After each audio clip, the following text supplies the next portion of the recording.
A white powder, sitting on a hardware store shelf right now, costs less than a cup of coffee, and drops indoor temperatures by a full 10 degrees. The ancient Greeks painted every wall with it. The Romans cooled entire cities using it. Purdue University proved it outperforms modern air conditioning. Guinness certified the results as real. And then, quietly, 17 states made it nearly impossible to use. Not because it failed, because it worked too well. What this powder is, why it was buried, and exactly how to use it. That is what this investigation is about to uncover. Welcome to Hidden Fix Lab. This is where buried science finally gets the light it deserved. Now, before going any further, if you're watching this and you are over 50 years old, you already lived through the era when people actually knew this stuff, do not let that knowledge disappear with your generation. Hit subscribe right now and help us keep it alive for everyone still trying to figure it out. And drop a comment below telling us, where in the world are you watching from today? Because people from places that still quietly use this powder need to speak up right now. Now, the outline. The year is 1500 BC. On a small volcanic island in the Aegean Sea, a group of builders are solving a problem that no machine exists yet to fix. The summer heat is brutal. Stone walls absorb the sun all day. By afternoon, the inside of every home feels like a slow oven. These builders are called the Minoans. They do not have electricity. They do not have fans or compressors or refrigerant gas. They have limestone. They have fire. And they have a discovery that will quietly cool human civilization for the next 4,000 years. They burn the local limestone at high temperatures. The rock breaks down into a fine white powder. They mix that powder with water until it becomes a thin, smooth liquid. Then they paint every outer wall and every rooftop surface facing the sun. The results are immediate. Indoor temperatures hold steady near 72 degrees Fahrenheit. Outside, the summer air sits at 95 degrees and climbs higher. But inside those white walls, the heat never arrives. The powder is bouncing the sunlight away before it ever enters the stone. This is not folklore. Archaeological records from Minoan Crete, documented by the British School at Athens and referenced in peer-reviewed Mediterranean archaeology journals, confirm whitewashed lime surfaces on residential structures dating back over 3,000 years. The technique does not stay on one island. It moves. It spreads the way useful things always spread. Quietly, practically, person to person. The ancient Greeks adopt it completely. Every wall in every coastal village receives a fresh coat of lime wash each spring. It becomes a seasonal ritual, not a design choice. Travelers arriving by sea describe entire hillsides glowing white against the blue water. The Romans take the same approach and scale it. Roman engineers document the use of calcium hydroxide in plaster and exterior wall coatings across their construction records. Vitruvius, the Roman architect whose written work survived to this day, references lime-based wall treatments in his first-century text De Architectura as standard building practice across the empire. For thousands of years, this powder is simply called lime wash. It costs almost nothing to make. Any region with limestone rock can produce it locally. No trade routes required. No specialized equipment. No recurring supply chain. A family mixes a fresh batch each spring, applies it in an afternoon, and their home stays cool through the entire summer.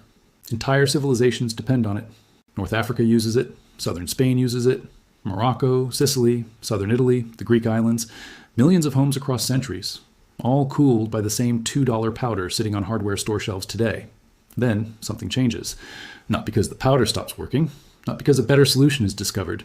Something else entirely drives the decision to quietly move the world away from lime and toward something far more expensive. That shift begins with one invention, and one very calculated business decision made in the early 20th century. Part 2 covers the exact science behind why this powder works, and the 2 studies the AC industry has never once publicly acknowledged. Most people assume heat is stopped by thickness. Thicker walls, heavier insulation, more layers. That is the logic the modern construction industry sells. And that logic keeps an entire supply chain profitable, but the Minoans were not building thicker walls. They were redirecting the sun before it ever became heat. That distinction is everything. When sunlight strikes a dark surface, it converts into thermal energy. The surface absorbs it. The wall holds it. The room cooks slowly from the outside in. This is basic solar physics, and it is the reason a parked car in summer becomes an oven within minutes. Lime works on an entirely different principle. Calcium hydroxide, the chemical name for hydrated lime, has a molecular structure that reflects incoming solar radiation rather than absorbing it. It does not trap the energy. It sends it back. The surface stays cool because the heat never fully arrives in the first place. In 2021, Professor Shulin Ruan at Purdue University published a peer-reviewed study in the journal ACS Applied Materials and Interfaces that measured exactly how well this reflection principle works at its maximum potential. His team developed an ultra-white paint using barium sulfate. It reflected 98.1% of all incoming sunlight. Surfaces coated with the formula measured 8 degrees cooler than the surrounding air during the day. At night, the difference reached 19 degrees. 1,000 square feet of this coating produced 10 kilowatts of continuous cooling power. A standard residential air conditioner produces between 1 and 5 kilowatts. A painted surface outperformed the machine. This was not the first time science had confirmed it. In 1973, researchers at Lawrence Berkeley National Laboratory in California applied a simple lime-based white coating to a flat rooftop. The peer-reviewed results showed a surface temperature reduction of 40 degrees Fahrenheit compared to a standard dark roof beside it. Interior building temperatures dropped 8 degrees. The building required no mechanical cooling for the entire summer. Both studies, 2 different eras, same conclusion. Yet neither study changed a single building code. Neither finding appeared in any major home improvement retailer's product guidance. No AC manufacturer referenced the research in public communications. No roofing industry body updated its standards. The science was published, peer-reviewed, certified. And then the industry simply continued as before.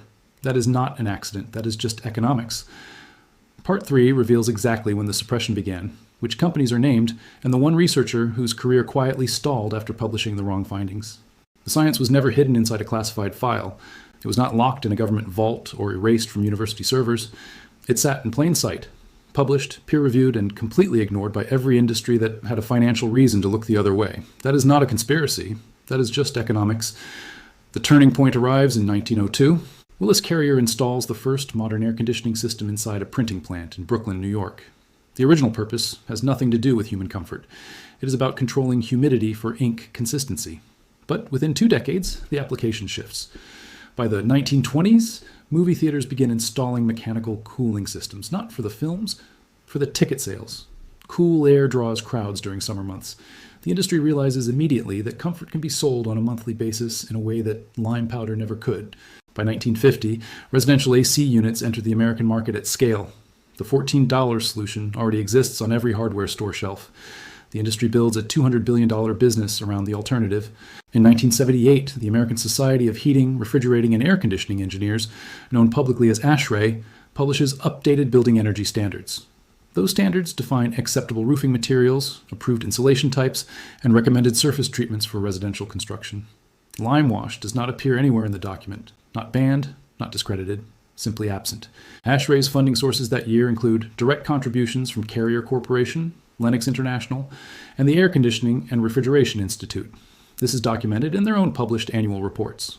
No external accusation required.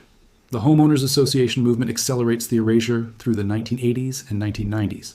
HOA rulebooks across Florida, Arizona, Texas, and California, the 4 hottest residential markets in the United States, begin explicitly prohibiting white or highly reflective exterior surfaces.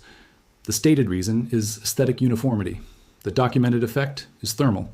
Earth tones and dark grays absorb maximum solar heat. Homes in those colors require air conditioning to remain livable.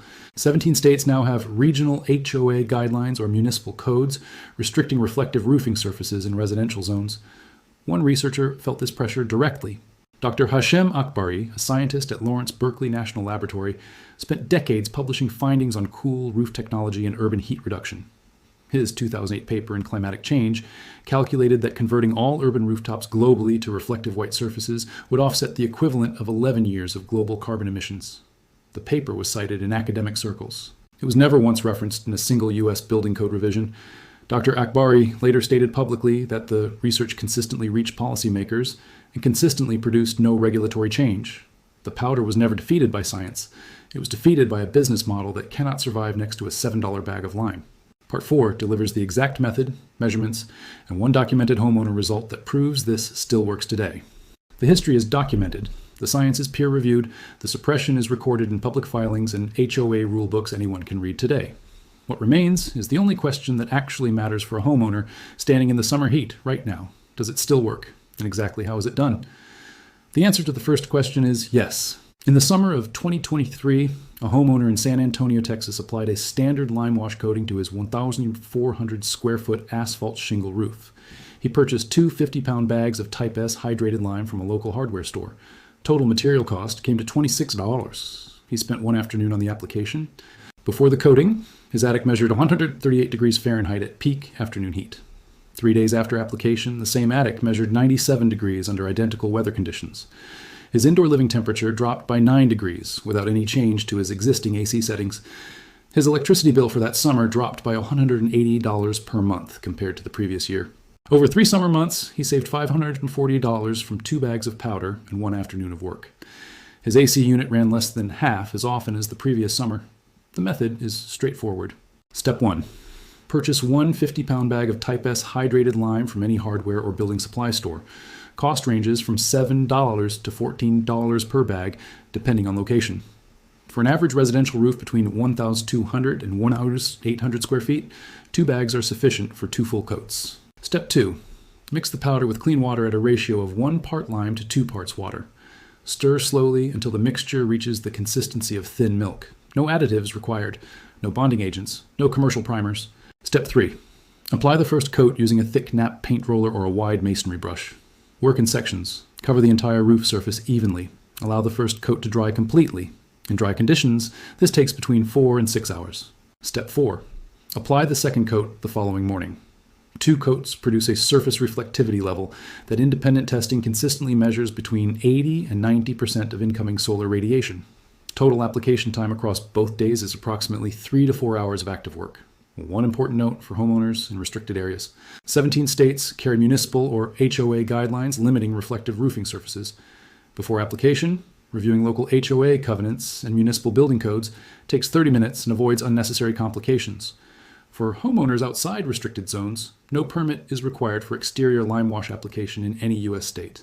The cost comparison is worth stating clearly one final time. A new residential central air conditioning installation costs between $5,000 and $15,000 up front. Monthly electricity costs for running that system average between $150 and $300 during summer months. Annual maintenance contracts add another $150 to $300 per year. 2 bags of hydrated lime cost $26. Reapplication is needed once every 2 to 3 years. The Greeks understood this calculation 3,500 years ago. The science confirmed it in 1973 and again in 2021. And the industry spent decades making sure that the homeowner standing in the heat right now never learned to do the math. Today that changes. This has been Hidden Fix Lab. The knowledge was always there. It just needed someone to stop looking away.